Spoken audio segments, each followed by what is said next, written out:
Turkish Airlines presents Business Africa.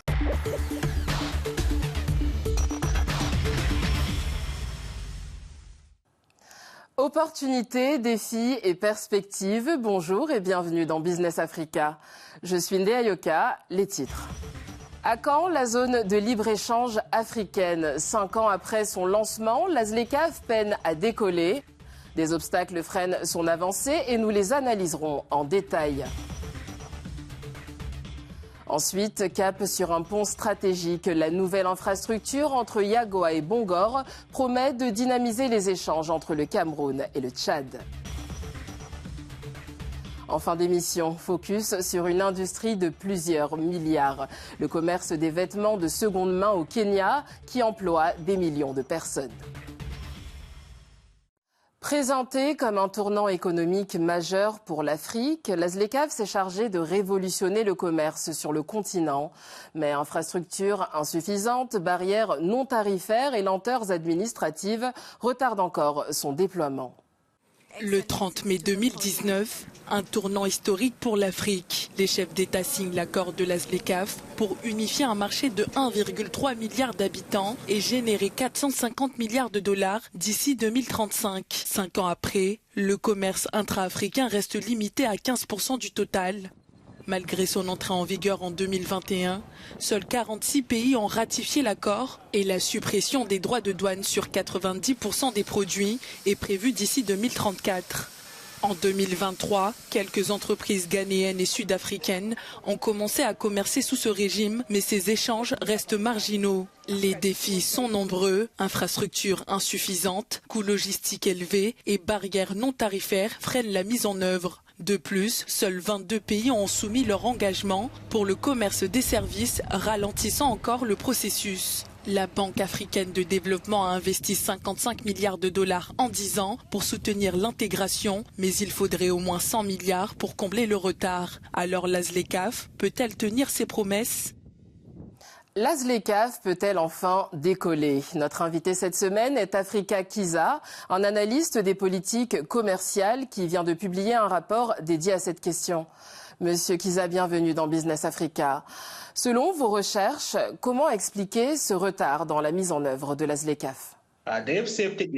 La ZLECAf repose sur l'hypothèse que la libéralisation et la suppression des tarifs douaniers ainsi que les taxes sur les marchandises échangées entre pays augmenteront le commerce.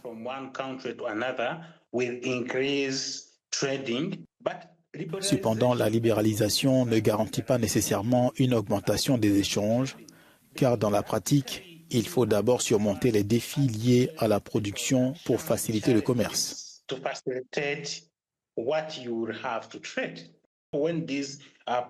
Même lorsque ces produits sont fabriqués, leur transport reste difficile en raison de la faiblesse des infrastructures de transport en Afrique.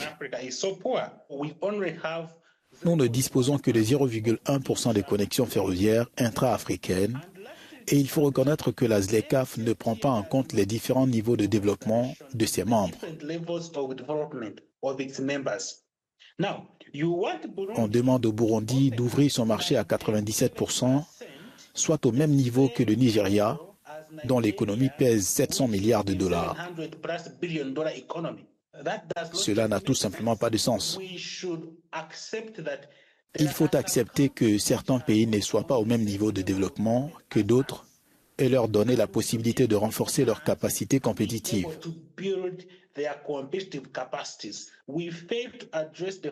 De plus, nous avons négligé le fait que les communautés économiques régionales, censées être les fondements de la ZLECAf, ne sont pas encore pleinement intégrées. Vous mentionnez la coexistence de plusieurs accords régionaux. Est-ce que la ZLECAf peut entrer en conflit avec ces derniers?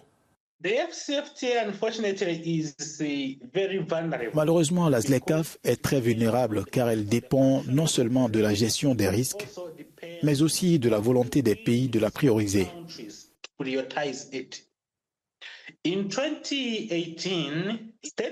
En 2018, les États parties ont décidé qu'aucun pays ne devrait conclure d'accord de libre-échange avec un pays tiers avant la finalisation et la mise en œuvre de la ZLECAf.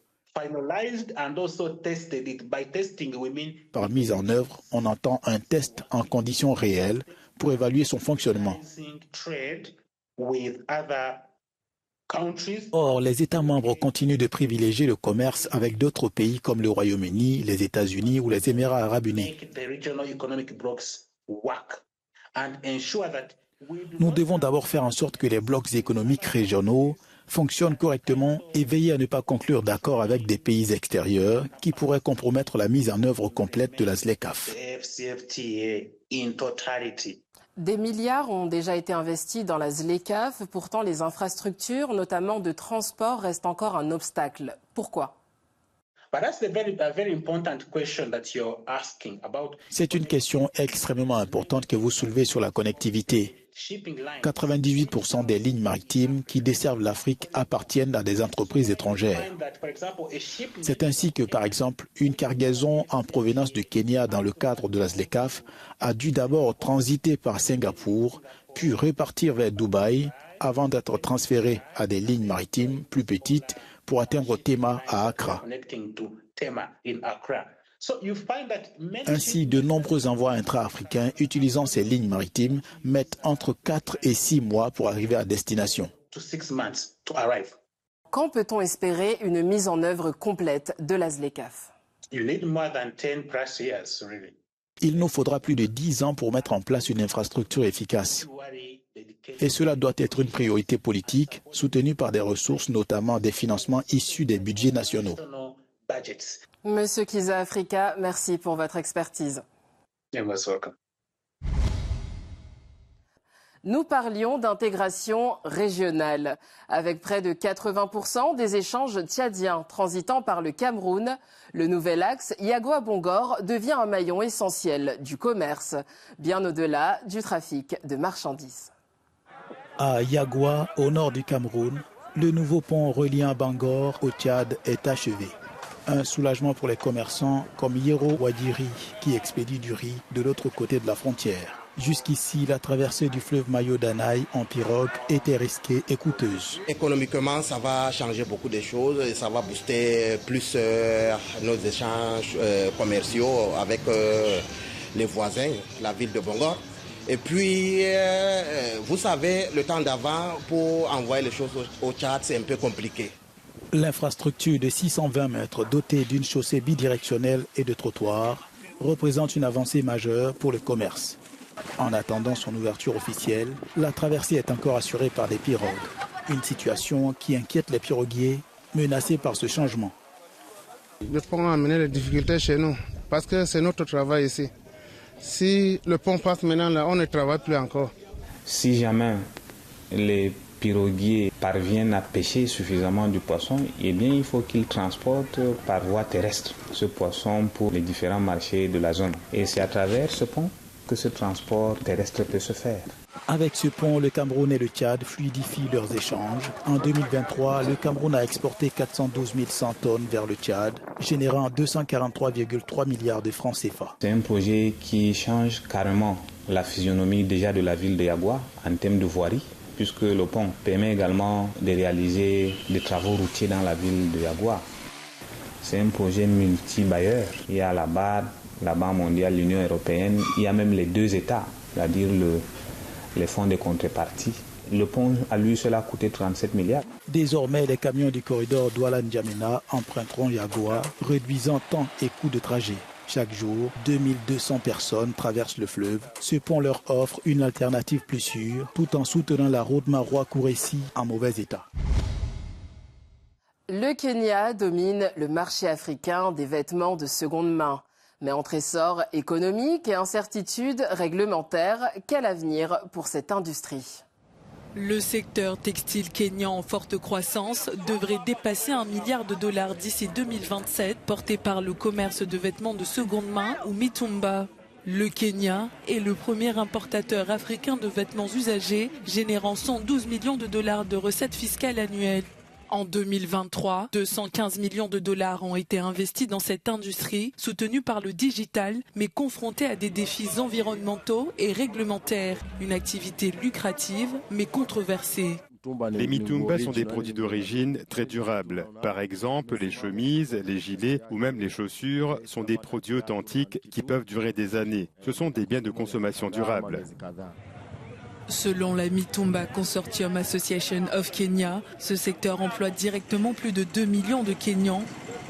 Le marché de Gikomba, l'un des plus grands d'Afrique de l'Est, est un moteur clé de cette activité, générant des flux financiers importants pour Nairobi. Le secteur de Mitumba génère des flux de trésorerie importants. C'est pourquoi de grandes banques se sont installées autour de Gikomba. Si vous observez les dépôts bancaires à Nairobi, c'est nous qui déposons le plus. Mais des incertitudes persistent. L'industrie des Mitumba souffre d'une régulation insuffisante et d'une taxation fluctuante pesant sur les commerçants. Alors que la demande reste forte, un défi de taille se pose. Comment structurer cette industrie pour concilier croissance économique et impact environnemental ? Voilà qui clôture Business Africa. Pour revoir cet épisode, rendez-vous sur africanews.com et sur toutes nos plateformes digitales. À bientôt.